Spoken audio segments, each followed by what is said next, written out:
パッチ直後にプレイヤーの皆様の反応を見るのが楽しみであり、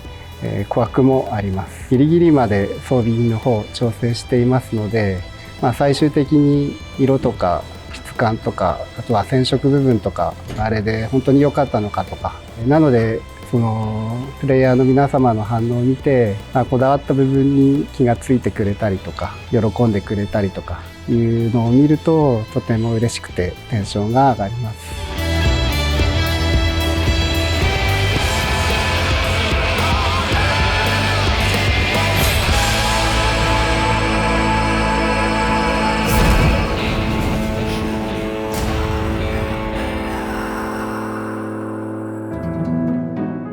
当初防具のみの担当で、いろいろ仕様周りとかの設計とかを、やっていたんですけれども、後半だいぶ長いので、後半はもう防具のだけでなく顔とか髪とか、キャラクター周り全般の管理だったり監修だったりを担当しています。キャラクターコンセプトアーティストをしています。名前あゆみと申します。ファイナルファンタジー14ではキャラクターデザインや NPC デザイン、装備デザイン、武器デザインなど、キャラクターではヤシトラ新書とリーンの衣装、あとはウリエンジェの衣装を担当させていただいています。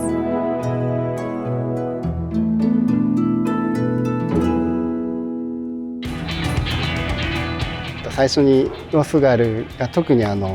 これまでにない新しい、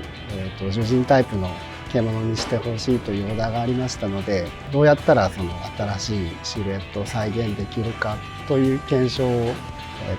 細かく始めるところからスタートしました。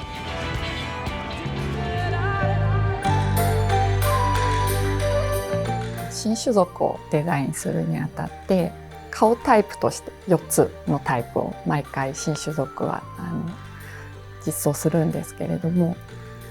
今回ビエラで4つ全てのデザインを任せていただいたんですけれども、それぞれのフェイスタイプのキャラクター性みたいなのをより詰めることができたんじゃないかなと思っています。例えばですけど、ちょっとワイルドなイメージの顔タイプとちょっと幼いイメージの顔タイプとは、いわゆるフランに少し獣味が強めの顔のタイプと、自分なりにその本当に目のちょっとした1ミリの違いでだいぶ印象が変わっていくので、そこは詰めながら作業をしました。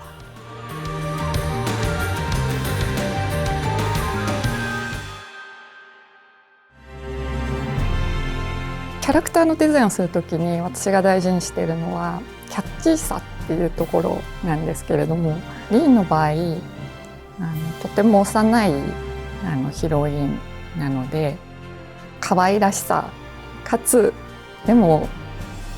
双剣士としてとてつもなく強いっていうところも伺っていたので、動きやすさ、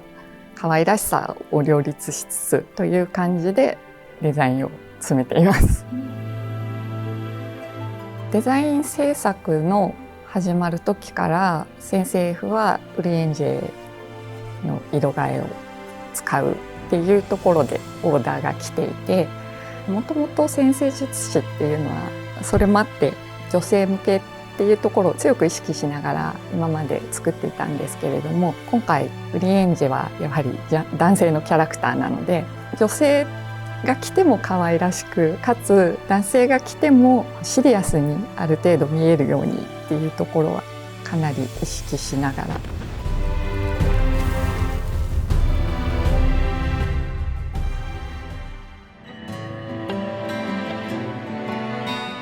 暁のメンバーとか、特に拡張版とかで重要 NPC が大幅に足されるんですけれども、重要 NPC に関しては防具の着せ替え仕様とかを守りすぎちゃうと、やっぱり大体同じようなシルエットになっちゃうので、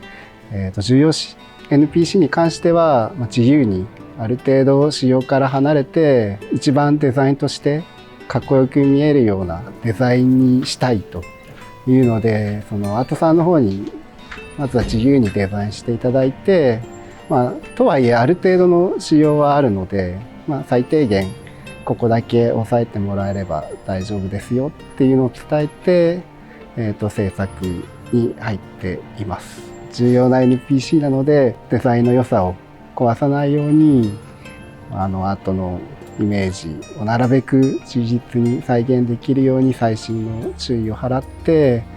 かなり力を入れてモデル制作の方はしています。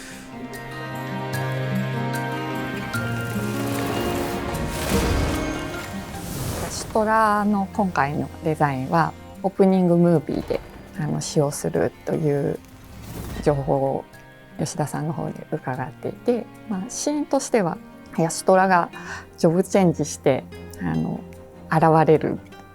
かなり印象的なシーンになるっていうふうに伺っていて、かなりアイディア出しをしたんですけれども、苦労というよりはとにかくたくさん描きたくてラフ出しをしてデザインの詰めの作業っていうのをしていく段階で強い魔法使いっていうふうに今回は伺っていたので、靴の裏に魔法陣を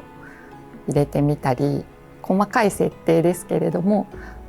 自分の中で膨らませてデザインを詰めていきました。実際足の裏は一度も映っていないんですけれども、今後もしインゲームの中でヤシトラの足の裏が映ることがあれば見れるかもしれないです。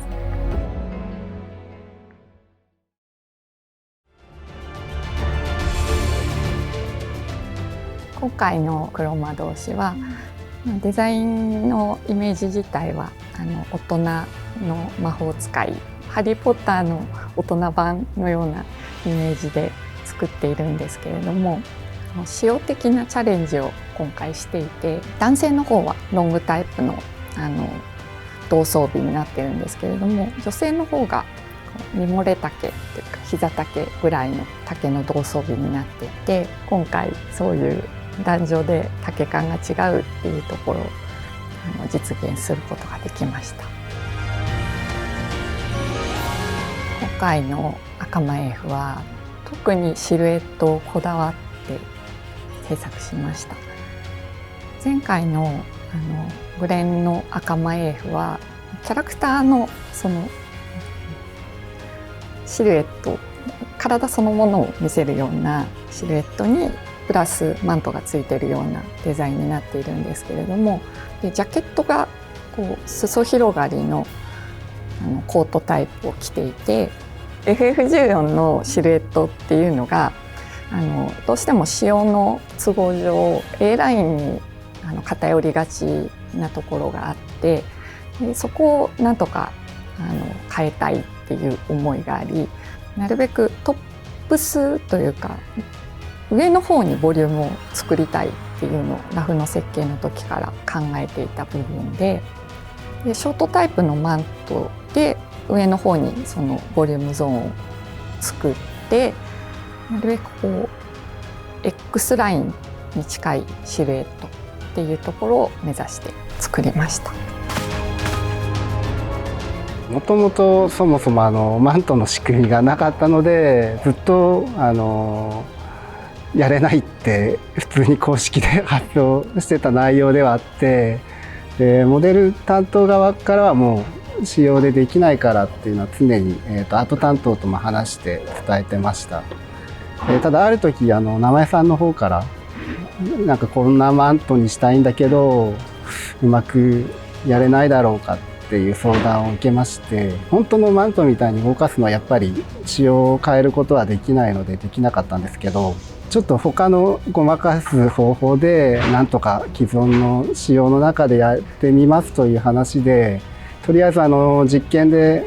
やってみてうまくいったらそのまま実装するけど、ダメだったら申し訳ないけどマントは取りますよみたいな話で制作はスタートして実験したりしてました。実際テストモデルの段階でいろいろ見ていって、実際は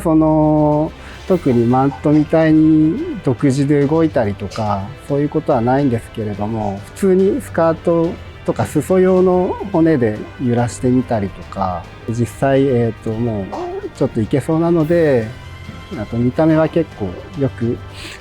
なって、プレイヤーさんに人気が出るだろうという確信ではないんですけれども、直樹さんとかに確認取りながら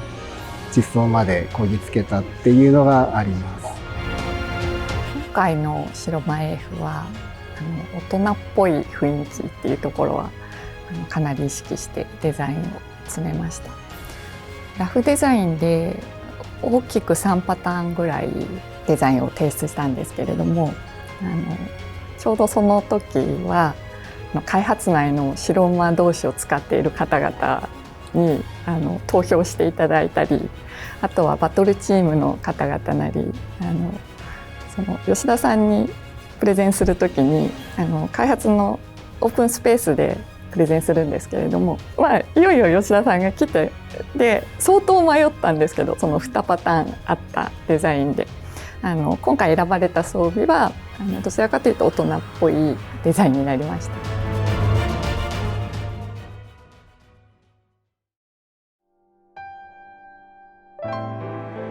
引き続きプレイヤーの皆様に喜んでもらえることを第一に装備の方を作成していきますので、バトルとかシナリオだけでなく装備品の方にも注目して14の方をプレイしていただければと思います。